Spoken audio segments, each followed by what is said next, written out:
দর্শক, আজ বাজেট বিষয়ক পর্যালোচনা শুনবো আমরা ঢাকা বিশ্ববিদ্যালয়ের অর্থনীতি বিভাগের অধ্যাপক সাইমা হক বিদিশার কাছ থেকে।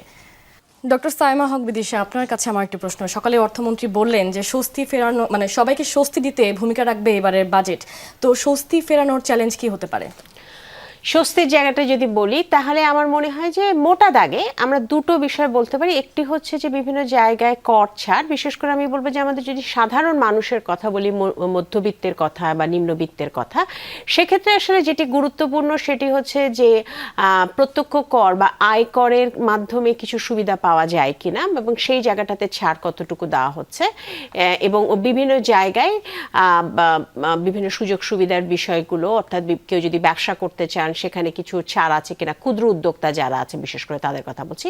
আর সবচাইতে গুরুত্বপূর্ণ যেটা সে স্বস্তি দেওয়া, সেটি কিন্তু মূল্যস্ফীতি।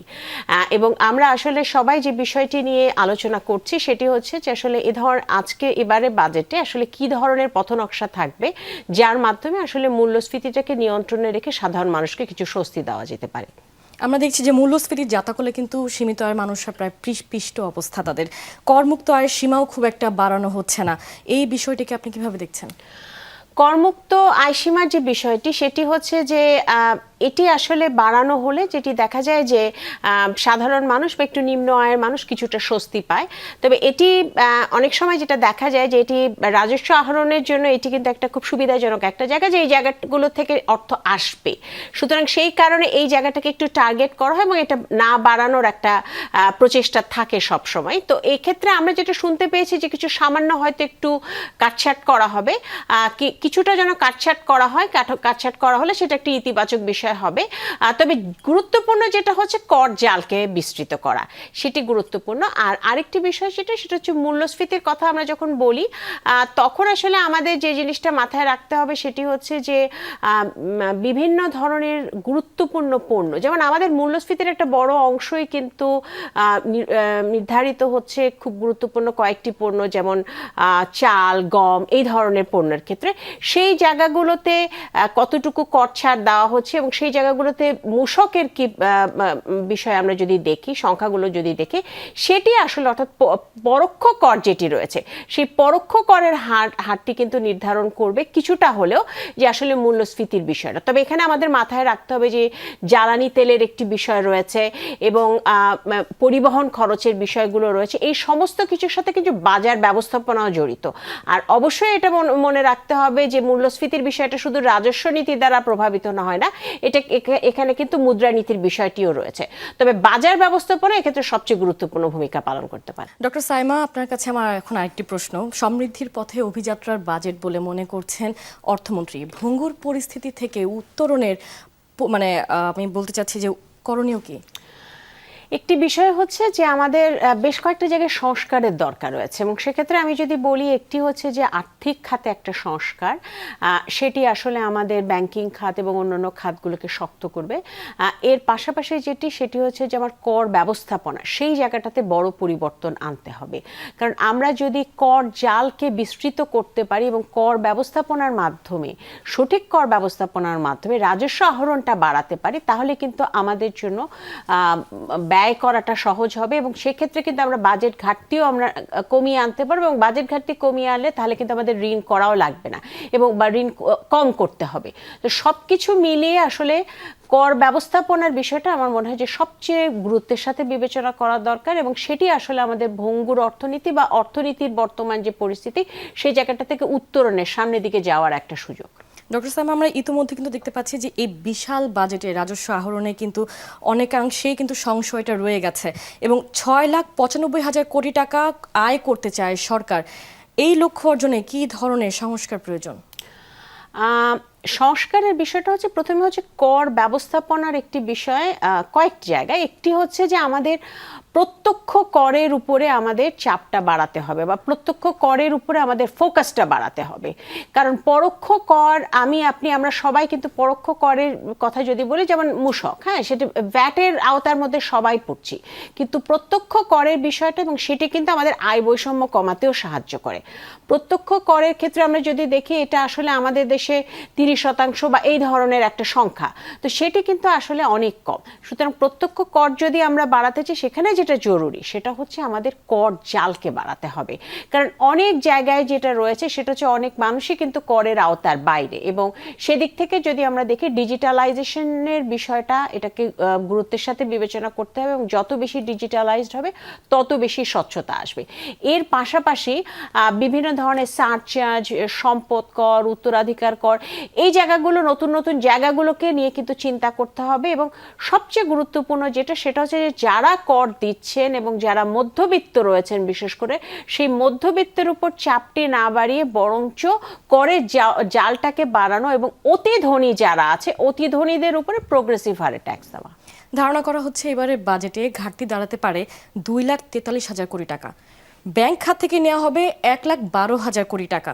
বেসরকারি খাতের ঋণ প্রবাহে এর প্রভাব কেমন পড়বে বলে আপনি মনে করছেন? দেখুন, এটা তো তাত্ত্বিকভাবে তো আমরা এটা জানি যে যখন সরকার বেশি ঋণ নেয় তখন বেসরকারি খাতে তাদের জন্য কিন্তু ঋণের প্রাপ্যতা কমে যায়, এটি একটি বিষয়। এবং এর পাশাপাশি আমরা যদি দেখি যে ব্যাংকগুলোতে আসলে বর্তমানে যদি ঋণের প্রবাহ দেখি বা তারল্য দেখি, সেটিও কিন্তু যে খুব একটা ইতিবাচক চিত্র দেখাচ্ছে তা কিন্তু নয়। সুতরাং ব্যাংক খাত থেকে যদি সরকার ঋণ নেয় তখন সেটা আমরা কিন্তু আবার বলছি যে আমাদের বেসরকারি খাতে যে বিনিয়োগ, সেই বেসরকারি খাতে বিনিয়োগটাকে আমরা চাঙা করতে চাই, তখন সেই জায়গাটাতে কিন্তু একটা চ্যালেঞ্জিং পরিস্থিতি তৈরি হয়। সে কারণে যেটি আবার এটিও মনে রাখতে হবে যে আমাদের ঘাটতি মেটাতে হলে তাহলে কিন্তু আমাদের বেসরকারি হোক বা বৈদেশিক হোক, আমাদের কিন্তু ঋণ নিতে হবে। এই জায়গাটাতে আসলে আমাদের ওই কথা কিন্তু একটি আসে যে আমাদের রাজস্ব ব্যবস্থাপনা আমরা যত ভালো করতে পারবো তত কিন্তু এই চাপটা কমবে। স্টার্টআপ, উদ্ভাবনী উদ্যোগ ও প্রযুক্তি নির্ভর যে ব্যবসা, সেগুলোতে টার্নওভার ট্যাক্স আর রাখা হচ্ছে না। আইসিটি খাতের কর্মসংস্থান এবং নতুন উদ্যোক্তা তৈরিতে এর ধরনের প্রস্তাব কতটা ভূমিকা রাখতে পারবে? দেখুন, আমাদের একটি বিষয় হচ্ছে যে আমরা অনেক সময় বাজেটের মূল বিষয়গুলো, অবশ্যই এবছরের বাজেটের মূল বিষয়টা মূল্যস্ফীতির বিষয় আছে, বেসরকারি খাতে বিনিয়োগ আছে, কিন্তু আমরা অনেক সময় কর্মসংস্থানের জায়গাটা খুব সরাসরি ভাবে, কারণ এটা একটা ক্রস কাটিং একটা বিষয়।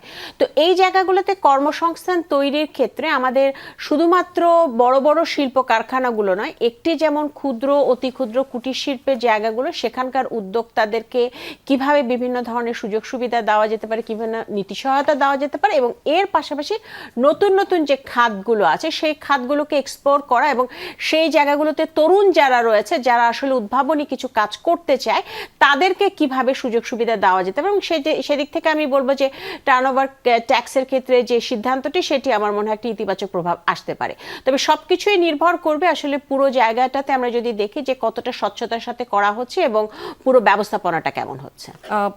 আমরা কিন্তু আরেকটা ব্যাপার দেখতে পাচ্ছি যে এমপিদের উপর কিন্তু গাড়ি কেনার ক্ষেত্রে তাদের ট্যাক্স কিন্তু বাদ দিয়ে দেওয়া হচ্ছে, মানে তারা কিন্তু এখন আর ট্যাক্স ছাড়া গাড়ি কিনতে পারবেন না।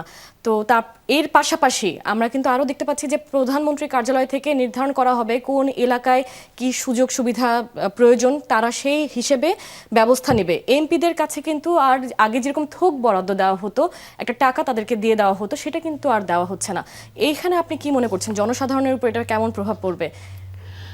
এটার দুটো বিষয়, একটা হচ্ছে যে আমি বলবো যে বিভিন্ন যে গাড়ি কেনার ক্ষেত্রে যে শুল্কর যে বিষয়টা, এটি আমি বলবো যে ইতিবাচক একটি দিক, কারণ এই ধরনের বিষয়গুলো যেহেতু জনগণ কর্তৃক নির্বাচিত যারা মেম্বার অফ পার্লামেন্ট আছেন, সুতরাং সেক্ষেত্রে তাদের ক্ষেত্রে জনগণের স্বার্থে এই বিষয়গুলো অবশ্যই করাটা জরুরি, এবং এটি খুবই ইতিবাচক একটি দিক। তবে যে বিষয়টা সেটি হচ্ছে যে পুরো মনিটরিং এর একটা মেকানিজম আমি যেটা মনে করতে চাই, আপনার দ্বিতীয় যে অংশটি, সেই অংশটিতে আমার মনে হয় যে একটা মনিটরিং মেকানিজম বা পরিবীক্ষণ করার একটা মাধ্যমে টাকা কত অর্থ লাগবে সেই ধরনের একটা নির্দেশনা, এটি একটা চেক অ্যান্ড ব্যালেন্সের একটা পদ্ধতি তৈরি করেছে। সুতরাং এটি অবশ্যই একটা ইতিবাচক দিক। তবে ওই দিক থেকে আবার আমাদের এটিও মনে রাখতে হবে যে বিভিন্ন জায়গার জনগণের তাদের কিন্তু বিভিন্ন চাওয়া পাওয়া আছে, এবং সেই চাওয়া পাওয়াগুলো মেটানোর অঙ্গীকার করেই কিন্তু মেম্বার অফ পার্লামেন্ট হিসেবে তারা নির্বাচিত করেছেন। সুতরাং সেই জায়গায় কিন্তু তাদেরও কিছু কিন্তু মেম্বার অফ পার্লামেন্ট যারা রয়েছেন তাদেরও কিছু কিন্তু দায়বদ্ধতা আছে তাদের এলাকার মানুষের দিক থেকে। তো পরিবীক্ষণের বিষয়টি যেমন জরুরি, আবার এই জায়গাটাও কিন্তু খেয়াল রাখতে হবে যে তাদের যেন কিছুটা দায়বদ্ধতার জায়গায় তারা যেন কিছু কাজ করতে পারে, সেই জায়গাটাতে কিভাবে স্বচ্ছতা আনা যায়। আপনার কাছে আমার আজকে শেষ প্রশ্ন, ব্যাংক হিসাব পরিচালনায় কিন্তু টিআইএন সার্টিফিকেট এখন বাধ্যতামূলক করা হচ্ছে, এই সিদ্ধান্তের প্রভাবটা জনসাধারণের মধ্যে কিভাবে পড়তে পারে বলে আপনার ধারণা, আমাদের একটু বিস্তারিত জানাবেন। দেখুন, একটি বিষয় হচ্ছে এটা কারণটা কি, কারণটা হচ্ছে যে আমি প্রথমেই আমরা যে আলোচনায় বলছিলাম যে সেটা হচ্ছে যে আমাদের রাজস্ব আহরণের ক্ষেত্রে যে আমাদের যে একটা বড় ধরনের একটা সীমাবদ্ধতা, সেই সীমাবদ্ধতাতে কিভাবে আমরা কাটিয়ে উঠবো, এবং সেটি করতে হলে একটি হচ্ছে ডিজিটালাইজেশনের বিষয়, আরেকটি হচ্ছে কর জালের আওতাটাকে বিস্তৃত করা। কর জালের আওতাটাকে বিস্তৃত করার একটা টুল হিসেবে, একটা প্রক্রিয়ার একটা অংশ হিসেবে এই ধরনের টিনের একটা ব্যাংক অ্যাকাউন্ট খোলার ক্ষেত্রে টিনের একটা উদ্যোগ নেওয়ার কথা বলা হচ্ছে, এবং সেটি আসলে যেটা করবে যে অনেকে আসলে যারা আসলে টাকা ব্যাংক অ্যাকাউন্টে টাকা রাখতে পারছেন, এটা মনে করা হচ্ছে যে যারা ওই অ্যামাউন্ট অফ টাকা রাখার চিন্তা করছেন তাদেরকে আসলে টিন দেওয়ার মাধ্যমে একটা স্বচ্ছতা আনা। সুতরাং প্রক্রিয়াগত দিক থেকে এই স্বচ্ছতা আনার যে বিষয়টি, এটি আসলে কর জালকে বিস্তৃত করবে বলেই আমরা মনে করছি।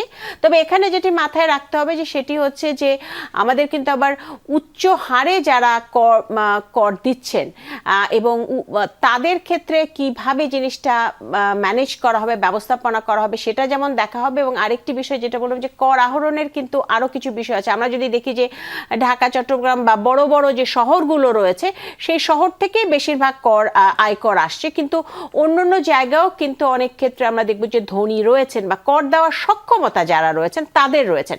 তো তাদেরকে আসলে আনা যায় কিভাবে, সেটার একটা প্রক্রিয়া হিসেবে এই ধরনের একটা ট্যাক্স রিটার্ন সাবমিট করার একটা উদ্যোগ নেওয়া হয়েছে। আমার মনে হয় যে এই উদ্যোগটার মাধ্যমে আরও কিছু মানুষকে কর জালের আওতায় আনা যাবে। তবে মনে রাখতে হবে যে বিষয়টি সেটি হচ্ছে যে বিভিন্ন জায়গায় আমরা যদি দেখি, সেই জায়গাগুলোতে আসলে যত বেশি আমরা ডিজিটালাইজড করতে পারবো এবং যত বেশি আমরা এই বিষয়গুলোর মধ্যে আরও বেশি বিভিন্ন ধরনের ট্রানজ্যাকশন যেগুলো হচ্ছে, অনেক ট্রানজ্যাকশনই কিন্তু দেখা যাচ্ছে অনেক ধরনের বিষয় আছে যেগুলো বাদ পড়ে যাচ্ছে। সেই বাদ পড়া জায়গাগুলোকে আমরা কিভাবে আনতে পারবো পুরো রাজস্ব আহরণের কাঠামোর মধ্যে, সেটি দেখা জরুরি।